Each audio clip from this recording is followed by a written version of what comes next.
Hello, in this video, I'm going to talk about the different types of creatine supplements that are available.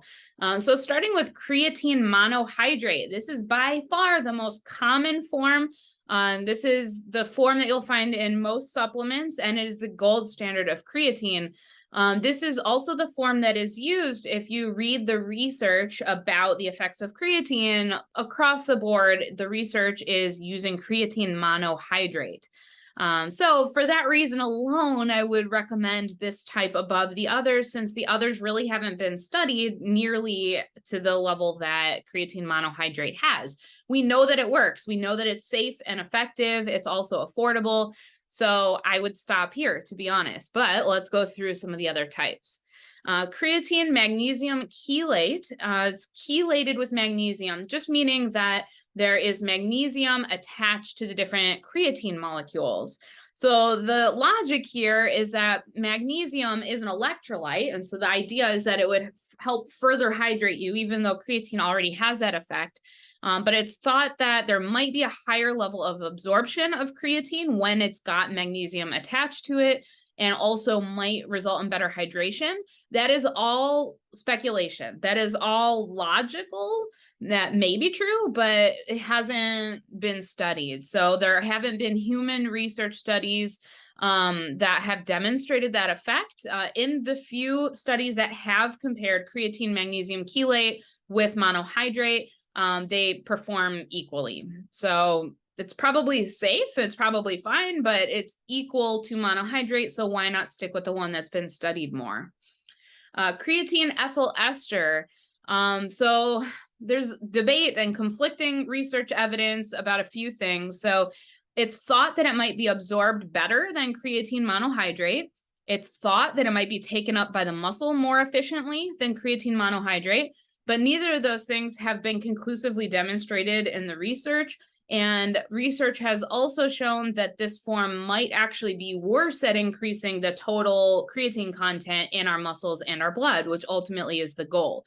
So conflicting evidence, and I would not recommend this above creatine monohydrate. Creatine hydrochloride.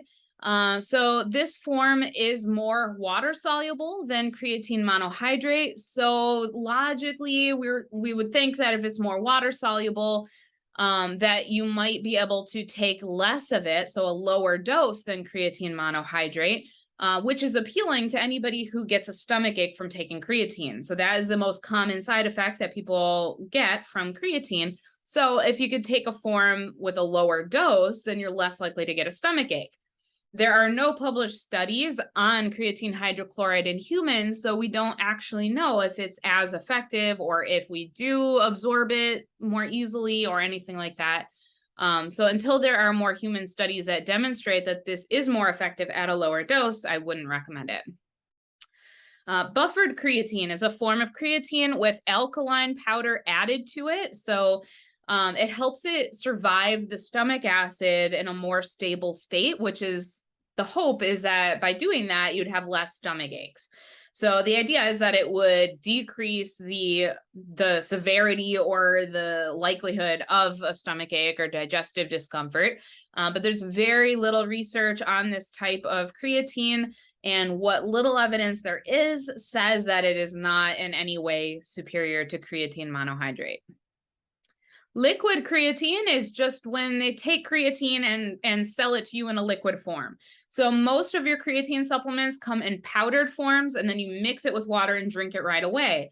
The problem with it coming already made in a liquid form is that creatine breaks down when it's dissolved in water and you drink it immediately. It's not breaking down yet, but after a few days of it being dissolved in water, it breaks down. So there's less available in the drink that you're drinking.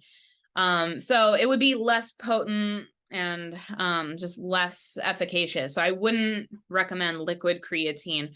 Just get a powder and mix it when you're ready to drink it, and it stays fresh and potent. All right. Thank you so much for watching this video, and I hope you have a great day.